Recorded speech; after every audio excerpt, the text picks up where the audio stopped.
Fala galerinha do Motiva, tudo bem com vocês? Professor Paulo Ricardo mais uma vez aqui.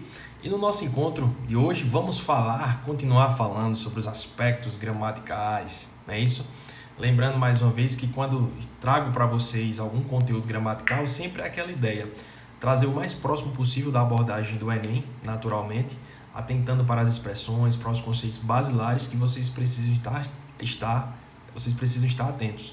E hoje não seria diferente. Nós vamos falar sobre um conteúdo que vocês praticam bastante, com muita efetividade, justamente na hora da redação. Afinal de contas, boa parte do conteúdo gramatical vocês aplicam muito com muita ênfase, naturalmente, no momento que estão escrevendo a redação. Então, muito desses conteúdos a gente acaba tendo um olhar mais atento porque vocês estão praticando na hora da redação. Agora, vale lembrar que também esses conteúdos gramaticais, muitos deles não são exigidos de vocês apenas na hora da redação, são exigidos aí nas questões. E quando vem as questões objetivas, a gente tem um mundo de conhecimento gramatical para às vezes ter cobrado uma questão ou outra, mas é o que eu sempre chamo a atenção de vocês. Estejam atentos para os conceitos basilares, que é o que o Enem vai cobrar de vocês, e principalmente para as expressões. Beleza?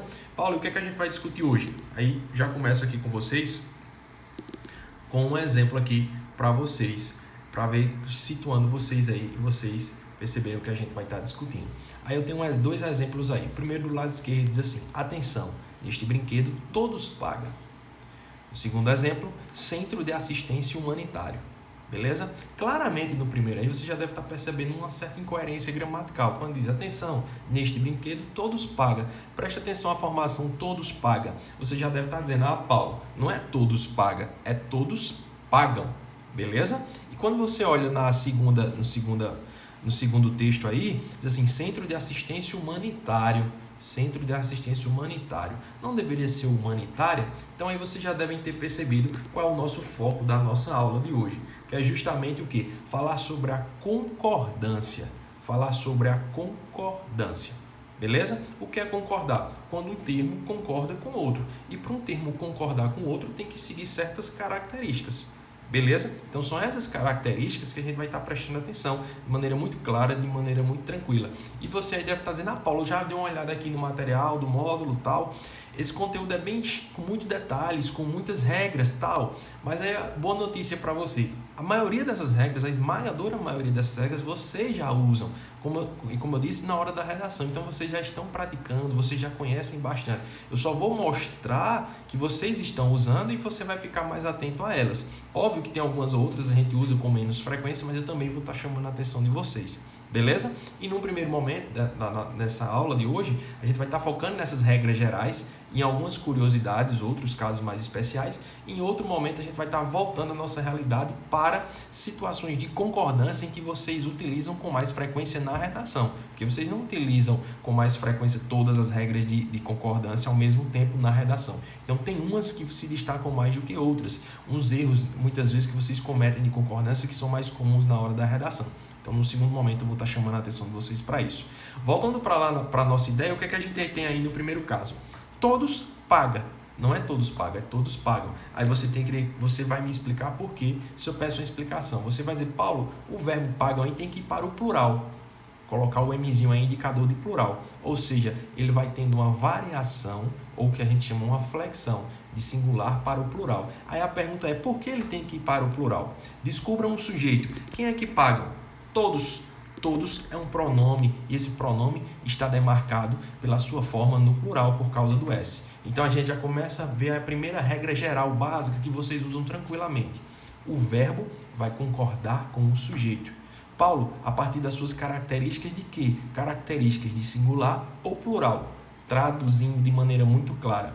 Quando o sujeito está no plural, o verbo tem que ir para o plural. Por isso, todos pagam. Paulo, e se fosse um termo no singular? Automaticamente, o verbo também iria para o singular. Ou seja, o verbo concorda com o sujeito. Então, se é um caso que o verbo concorda com o sujeito, a gente vai dar um nome a isso. Concordância verbal. E o que é a concordância verbal? A partir do momento que o verbo ele segue as mesmas características do sujeito. E que características são essas? As características, ou seja, as flexões, ou seja, as variações de número. Anota isso aí. As variações ou flexões de número. Número especificamente o que? Singular ou plural. Paulo, você falou aí em flexão. O que é flexão? Variação, gente. As palavras elas variam de forma. Estão no singular, estão no plural, estão no masculino, estão no feminino. Beleza? Ok? Estão no grau aumentativo, estão no grau diminutivo, palavras que podem indicar passado, indicar presente, indicar futuro, ou seja, são flexões, são variações.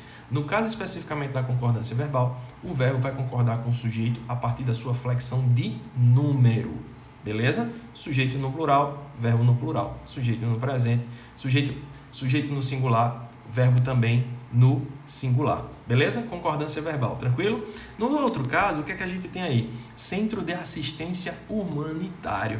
Aí você deve estar dizendo, Paulo, não deveria ser humanitária? Aí eu pergunto, por quê? Porque você vai dizer, porque está mais próximo de assistência. Então a gente já começa a perceber que essa relação de concordância, agora não mais com verbo, mas com nomes, centro de assistência humanitária, vai muito também dessa relação de proximidade. Qual é o termo realmente que eu quero demarcar? Então vai muito do que eu quero dizer, não necessariamente segue uma regra, mas muito do que eu quero dizer e como eu colocar. Por isso que a língua tem uma certa heterogeneidade até na hora de escrever. Se eu quero concordar com assistência, voltando lá por exemplo, assistência é um termo que? Masculino ou feminino? É um termo feminino. Está no singular ou no plural? Está no singular. Então, o termo humanitário aí vai concordar com o substantivo assistência a partir das suas características. Ou seja, entenderam o que eu disse? Se o substantivo está no singular, o adjetivo tem que vir no singular. Se o adjetivo está no plural, se o substantivo está no plural, o adjetivo também vai concordar com ele a partir dessas características. E se eu estou tomando como base um substantivo, antes, quando eu tomava como referência um verbo, é concordância verbal. Agora, quando eu tomo como referência um substantivo, que é um nome, é a concordância nominal. Então, centro de assistência humanitário. Eu vou dizer centro de assistência humanitária, porque eu estou seguindo as características do substantivo assistência, feminino e singular. Beleza? Paulo, e se eu quisesse concordar com o centro de assistência humanitária, o que é que eu poderia fazer aí? Aí, para não dar essa dúvida, o que é que você faria? Mudaria de posição. Centro humanitário de assistência. E permaneceria do mesmo jeito, porque centro, palavra masculina. Beleza? E está no singular. Então, o humanitário também seguiria a mesma lógica. Continuaria no masculino e também no singular. Ou seja, aí eu teria agora, aí nesse caso aí eu tenho duas flexões. Na concordância verbal só tem uma flexão, que é a flexão de quê? A flexão de número, singular ou plural. Na concordância nominal eu já tenho outra flexão. Além da flexão de número, que é singular e plural, eu tenho a flexão de gênero, ou seja, a variação na forma da palavra do gênero. Pode ir para o masculino ou para o feminino. Beleza, gente? Fechando o que eu quero dizer. Concordância verbal. O verbo concorda com o sujeito, a partir das suas características, de suas flexões de número, singular ou plural. Concordância nominal. Os termos que vão se relacionar com o substantivo, artigo, numeral, pronome ou adjetivo, a menina, as meninas, uma menina, duas meninas, beleza? Menina bonita, meninas bonitas, meninos bonitos, menino bonito. Esses termos estão concordando com o substantivo a partir das suas características de número, singular ou plural, e de gênero, masculino e feminino. Isso é a regra básica que vocês usam 99% ou 90% dos casos que vocês estão escrevendo. E aqui vai nortear para a gente. Ah, Paulo, tem outras curiosidades? Vai ter os casos especiais? Sim. Aí a gente vai aprendendo principalmente a partir dos exemplos que vocês vão ter aí com vários exercícios que a gente vai estar fazendo também. Mas antes disso, eu gostaria só de lembrar para vocês de alguns casos especiais que existem. Paulo, que casos especiais são esses? Vamos lá. Deixa eu mostrar aqui para vocês. Por exemplo, aí aqui acabei adiantando um pouquinho, mas aí tem outro exemplo. Redes sociais oferecem vantagens, mas traz riscos. Nesse caso aí, gente, nós temos um problema de concordância nominal ou concordância verbal? Prestem atenção. Aí, redes sociais oferecem vantagens, mas traz riscos. Percebam que temos um problema de concordância verbal. O verbo trazer aí, ó, ele está no singular, mas era para ele estar justamente no plural, porque concorda com o seu sujeito. Quem é o sujeito de trás aí? as redes sociais. Redes sociais é um termo no plural, então o verbo tem que seguir as mesmas regras, as mesmas características do sujeito. Então tem um problema de concordância verbal. Redes sociais oferecem vantagens, mas trazem riscos. Beleza, gente? Tranquilo? Uma coisa que eu já vinha chamando a atenção de vocês é que a partir do momento que eu mudo um termo de posição ou até coloco ele no plural singular, vai mudar um pouco o sentido ao termo a que ele está fazendo referência. Percebam aí. Explicita as diferentes informações que se obtém em cada par de frases a seguir, observando a flexão do adjetivo, ou seja, o que é a flexão? A variação da forma do adjetivo, singular ou plural, masculino ou feminino. Na letra A, 1. Ele sempre agia com calma e rigor britânico. 2. Ele sempre agia com calma e rigor britânico. Percebam que no A1, britânico está apenas determinando o rigor, que é uma palavra masculina. É apenas o rigor que é britânico e não a calma. No segundo caso, britânicos está no plural. Agora, ele se está no plural, está fazendo referência ou a uma palavra que está no plural ou a mais de um termo, que no caso aí é calma e rigor. Por isso que ele está no plural. Então, calma e rigor é que são britânicos. Aí você deve ter percebido aí uma coisa. Nessa frase aí, existem duas palavras, calma e rigor. Uma é masculina e a outra é feminina. Aí você diz, Paulo, por que não ficou britânicas? Continuaria fazendo referência aos dois, mas por que ficou masculina? Aí lembra, gente, a gramática ela segue regras, e essas regras foram criadas há muito tempo, beleza? E se convencionalizou tradicionalmente que quando eu tenho um termo masculino e um feminino, vai se dar prioridade ao termo masculino, por mais que eu só tenha um. Um exemplo clássico é quando a gente às vezes vai cumprimentar alguém numa sala. Imagina numa sala de 50 pessoas, só tem um homem e o restante são todos do gênero feminino. Então muitas vezes a gente tem que dizer, por mais que só tenha um homem, a gente tem que dizer bom dia a todos, né? Seguindo essa prioridade, vamos dizer assim, tradição gramatical de dar a preferência ao termo masculino.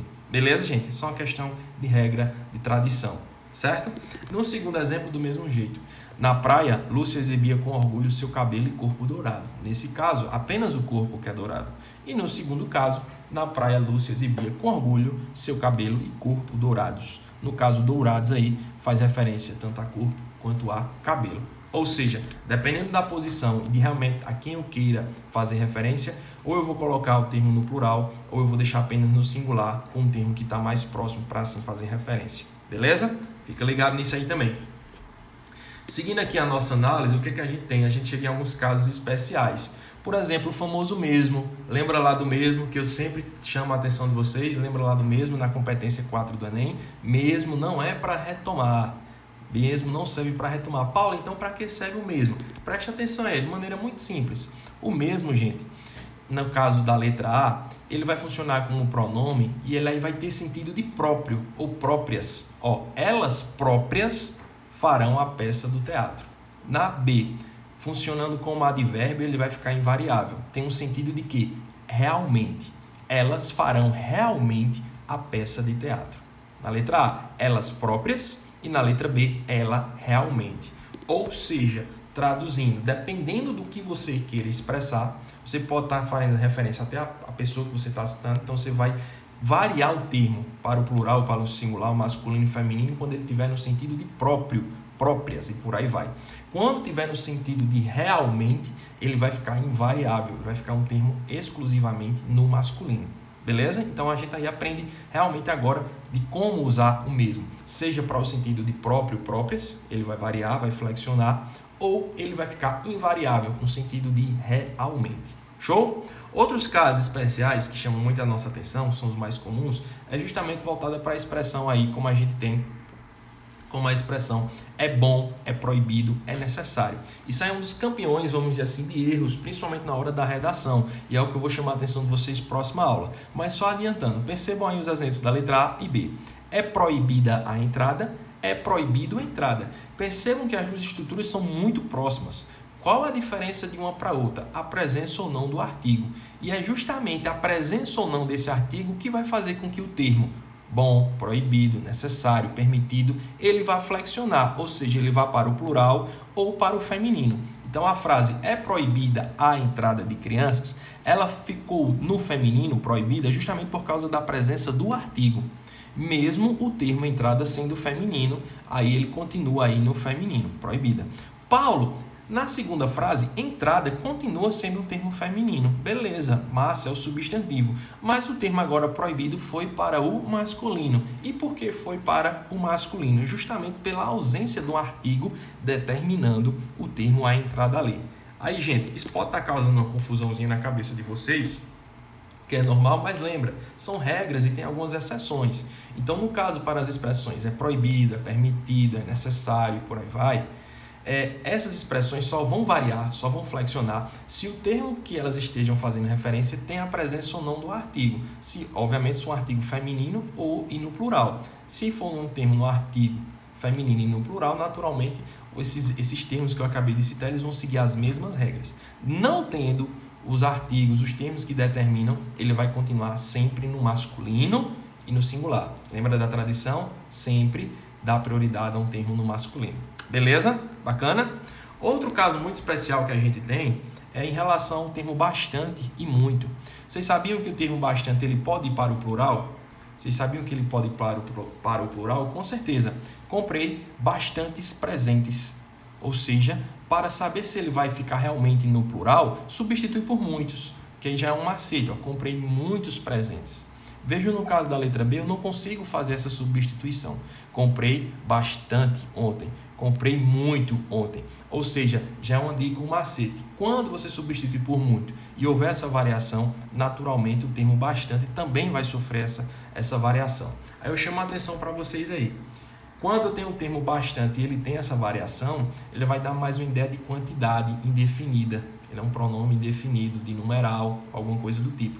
Quando ele tivesse não variar, ele já vai funcionar como advérbio intensificador, ele já vai para o campo da intensidade. Então já são dois macetes aí. Trocou por muito, variou, o bastante também variar. Ou você pode ir pelo sentido.